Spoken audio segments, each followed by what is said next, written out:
you ask why this can't be left to the democratic process, suggesting that he is not likely to overturn this ban.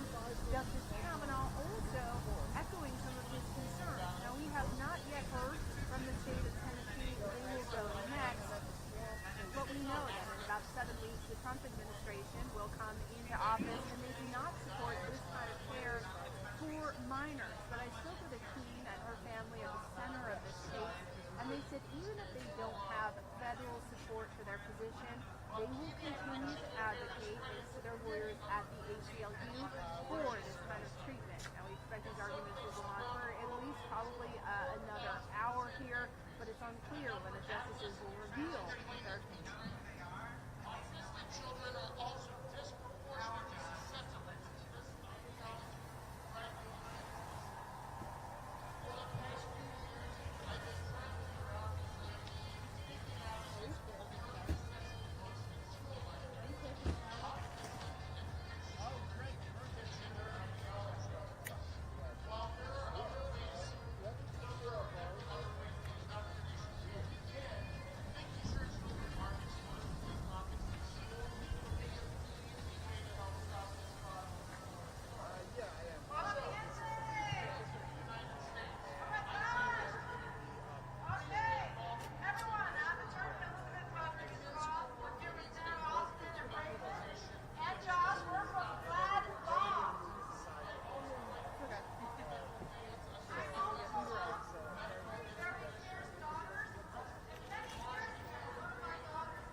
In the car again.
Hey friends, thanks for joining us for Unscripted on 13 Plus today. Right now you're taking a live look out to the New York City Police Department, where we're waiting for an update on something that happened this morning in Manhattan. So we want to go ahead before we go back to that once they get started and take a look at some video, because we know that a manhunt is now underway in New York City after the CEO of United Healthcare, who you see there, one of the country's largest health insurance companies, was gunned down outside of his hotel this morning. According to law enforcement officials, Brian Thompson was shot outside of a Manhattan hotel where he was attending a United Healthcare conference. Now, investigators say the gunman was waiting for Thompson to arrive and fired multiple shots from about 20 feet away. The gunman then ran through an alley and got away on a bike.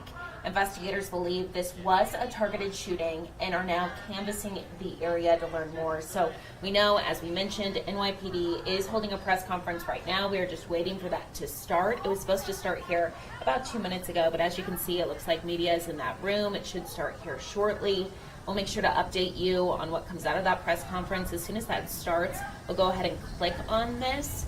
We're going to keep going through some of our top stories, and then once we see somebody walking up here, we'll take this so you guys can listen in. Yeah, obviously a lot of questions right now about why this happened, obviously whether or not it was a targeted hit, and it does look like they have some pictures of the individual who committed this crime. So once again, once this does begin, we'll switch back on over to that. But we have a lot going on today, especially here at home. So we want to go ahead and take a look at, of course, a big trial that we've been following, the Ricky Garcia trial, now entering day 3, and testimony will be continuing today. The first witnesses focused on what exactly happened between the former Pima County sergeant and the victim the night that they say this alleged crime happened. Now, Garcia again charged with 2 counts of sexual assault of a deputy at a holiday house party 2 years ago. Sergeant Chris Aquino testified, saying that everyone was drinking at that holiday party. Now, Aquino and the defendant put the victim in a guest bedroom, and then Aquino called his wife to pick himself and the victim up. He left the bedroom a couple of times, but at one point he had to use a plastic knife to open the door to get back in.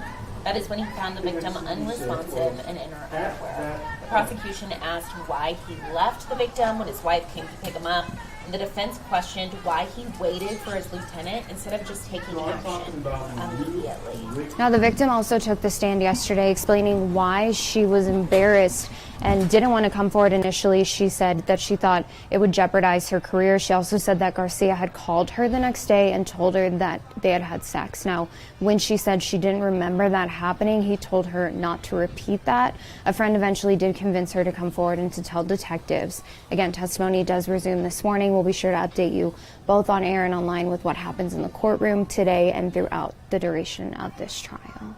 And again, we are still waiting for that press conference to start here, but we want to keep moving along. So, happening today, you are taking a live look out to the Supreme Court as they are hearing arguments in just its second major transgender rights case. It's a challenge to a Tennessee law that bans gender-affirming care for minors. So right now you're taking a live look outside the Supreme Court where there are some demonstrations there this morning, people on kind of both sides of this, but also family members of transgender children who obviously have a lot to say about this issue. So we will continue with this in a second. We do want to switch back on over to that press conference because we are seeing some movement. So we just want to make sure that you guys aren't missing anything. We'll go ahead and check.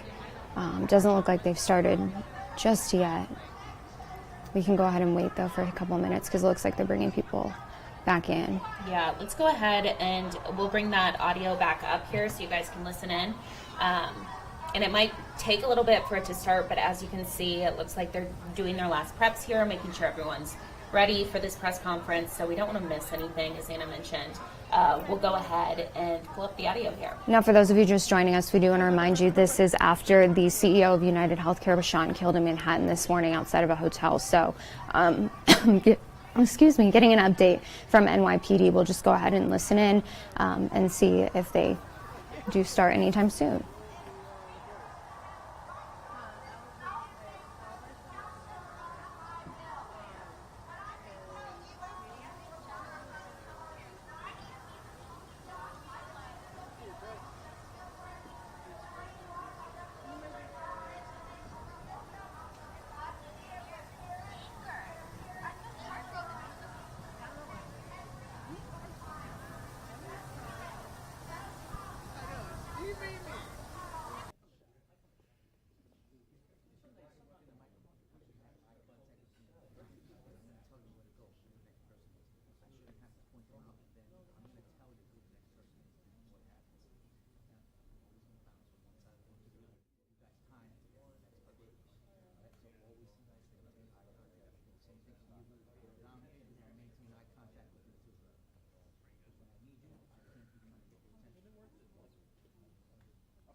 Okay, so again, still waiting for this press conference to start. We saw a little bit of movement. Looks like some potentially law enforcement, police, detectives coming out. So we're still waiting for this to begin. But again, if you're just joining us, we do know at this point that the United Healthcare CEO was shot and killed outside of a hotel in Manhattan this morning.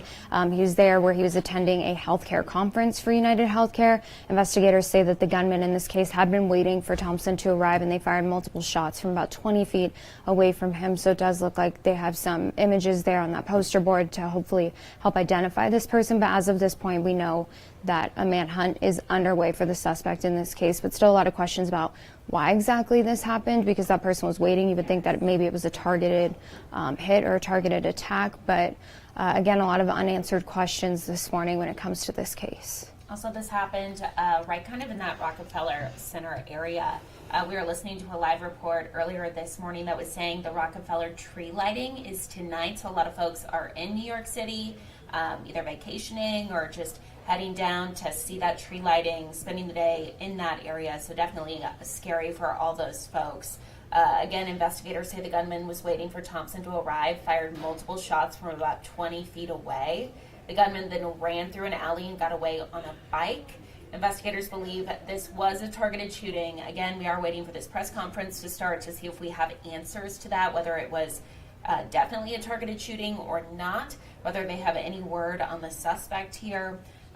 We will go ahead and listen in as soon as we see more movement or people kind of heading up to that podium. Media here was all standing just minutes ago, so the fact that they're sitting and kind of fixing the camera here tells us that they might start here shortly.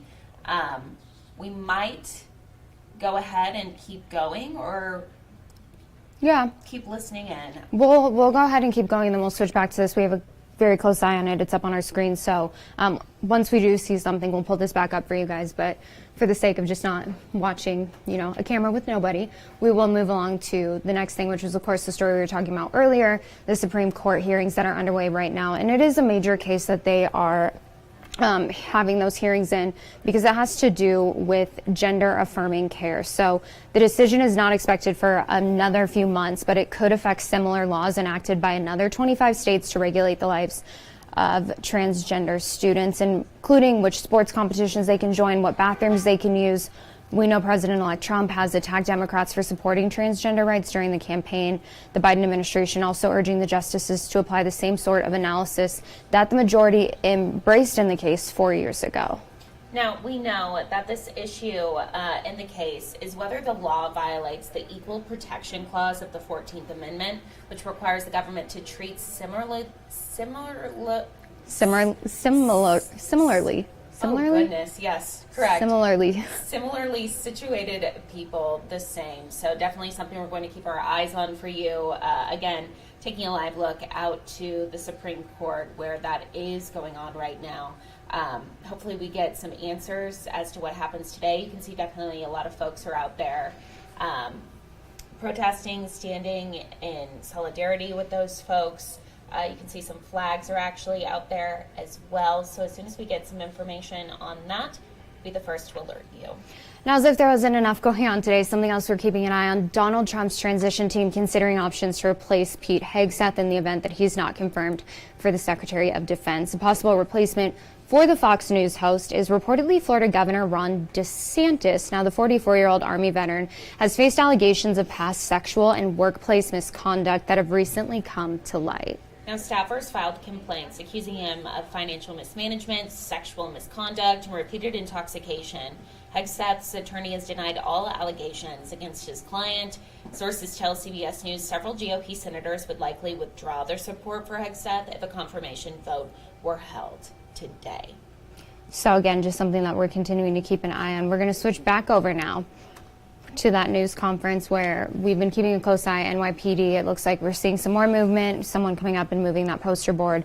It looks like some people coming in. So we're going to go ahead and just kind of wait, listen in, see if we learn anything new about this case. Again, the United Healthcare CEO was shot and killed this morning in Manhattan. So we do know that a manhunt is underway. It looks like they are going to get started. So we'll go ahead and let you guys listen in.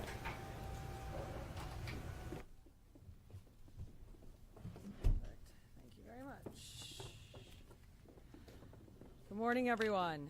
In Midtown Manhattan early this morning, 50-year-old Brian Thompson, the CEO of United Healthcare, was shot and killed in what appears, at this early stage of our investigation, to be a brazen, targeted attack.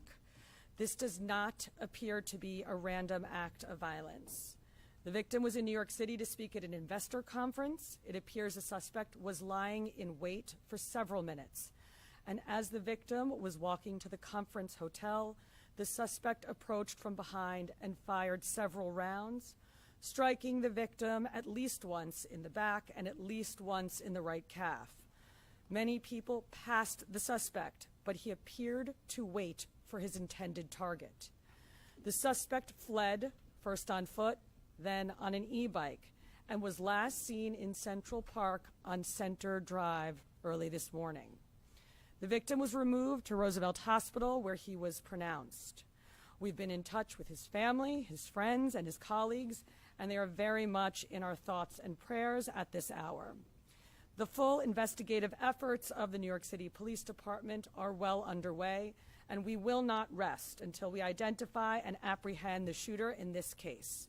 The women and men of the NYPD take enormous pride in the work that they do each day and each night to drive down crime and violence in our city. Right now, we are asking the public for your help. If you have any information about this case, call Crime Stoppers at 800-577-TIPS. We have increased the reward in this case to $10,000. I want to be clear. At this time, every indication is that this was a premeditated, pre-planned, targeted attack.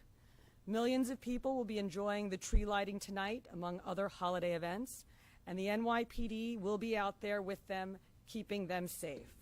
For some preliminary details about today's tragic incident, I pass it over to our Chief of Detectives, Chief Joe Kenny. Thank you, Commissioner. The information I'm about to give you is preliminary, as our investigation is continuing. This morning at 6:46 a.m., patrol officers from Midtown North Precinct responded to a 911 call of a person shot in front of the Hilton Hotel located at 1335 Avenue of the Americas. This is between West 53rd Street and West 54th Street. At 6:48 a.m., officers arrive and find the victim, Brian R. Thompson, a 50-year-old male, on the sidewalk in front of the Hilton with gunshot wounds to his back and leg. Mr. Thompson was removed by EMS to Roosevelt Hospital, where he was pronounced dead at 7:12 a.m. Mr. Thompson is the CEO of United Healthcare and resides in Minnesota. Detectives from Night Watch, Midtown North Detective Squad, and Manhattan South Homicide responded to the scene and began their investigation. What we know is that the shooter arrived at the location on foot about 5 minutes prior to the victim's arrival. He stands alongside the building line as numerous other people and pedestrians pass him by. From video, we see at 6:44 a.m., the victim is walking alone towards the Hilton after exiting his hotel across the street. We believe the victim was headed to the Hilton Hotel to attend the United Health Group Investors Conference that was scheduled to start at 8 a.m. The shooter appears to be a light-skinned male. He's wearing a light brown or cream-colored jacket, a black face mask, black and white sneakers, and a very distinctive gray backpack. The shooter steps onto the sidewalk from behind the car. He ignores numerous other pedestrians, approaches the victim from behind, and shoots him in the back. The shooter then walks toward the victim and continues to shoot. It appears that the gun malfunctions as he clears the jam and begins to fire again. The shooter then flees on foot northbound into an alleyway between 54th Street and 55th Street. Once at West 55th Street, the shooter continues to walk westbound on Avenue of the Americas, where he gets onto an electric E-City bike and rides northbound on the Avenue of Americas towards Central Park, where at 6:48 a.m., we have the shooter riding this bike into Central Park at Center Drive. At the scene, we recover 3 live 9mm rounds and 3 discharged 9mm shell casings. The motive for this murder currently is unknown, but based on the evidence we have so far, it does appear that the victim was specifically targeted, but at this point we do not know why. This does not appear to be a random act of violence. We are seeking information from the public to help identify the shooter. As the Commissioner said, we have upped the reward up to $10,000 for information. You're urged to contact Crime Stoppers at 1-800-577-TIPS. All information will be kept anonymous. Thank you very much. All right, well, we're going to open up to a couple of questions. We're going to start off with Shimon, CNN. So it's about an hour and 20 minutes before the start of the conference. Is there any indication that he was going to meet someone? Because it's pretty early.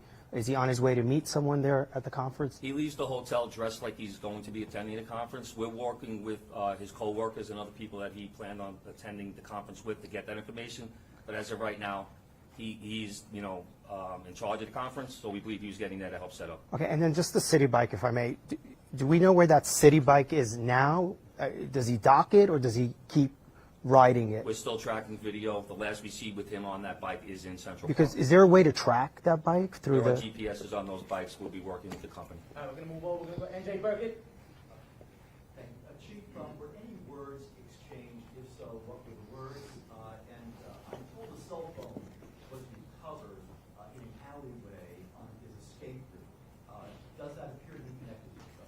We're working through that cell phone. Obviously, we'll be processing it forensically. And as far as words being exchanged, we do not have audio of the incident. We only have the regular video. But nothing from witnesses. Nothing. Well, there was one witness standing right next to the victim when he was shot. We're still trying to identify that victim. Excuse me, that witness. We're going to go over to Aaron Katersky. Thank you. Chief, was he checked into the hotel across the street alone? Was he in the city alone? Was he accompanied by anybody? Did he have any known enemies or anyone that you've been able to find so far? Like I said, we're reaching out to law enforcement in Minnesota, and we're also interviewing his co-workers and family members to see if there have been any specific threats against him in the past. As far as who was he in the hotel with, we're doing a search warrant in his hotel room right now. That might lead us, give us some more information. All right, we're going to go over to Dean Moses. A couple of questions. One, based on the surveillance you've seen of this individual, do you feel like he's professional? You mentioned that he did a good spell. Do you feel like this was a professional individual who took this man's life? And also, will it affect in any way the tree line tonight? I'll answer the part about whether or not he's a professional. That, we have no way of knowing that.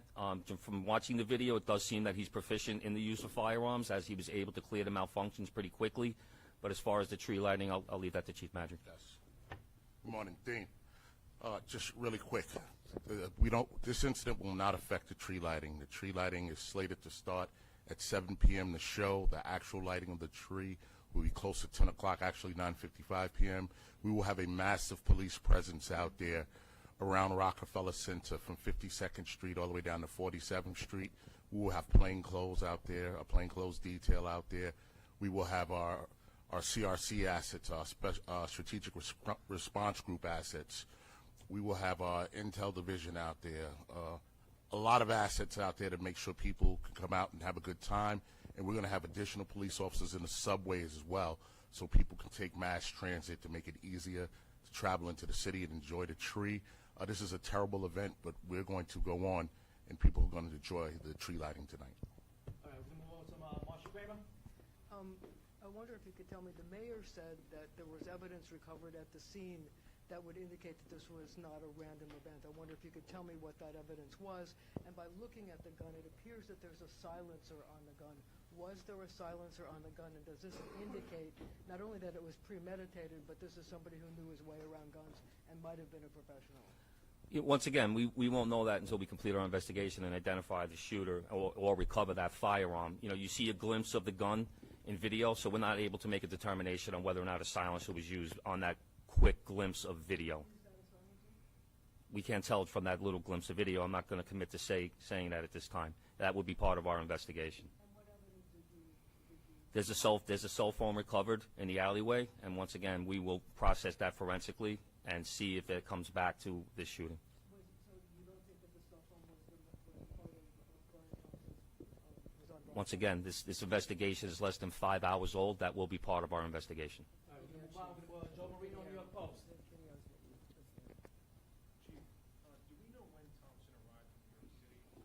My understanding is he was staying close by to Hilton, but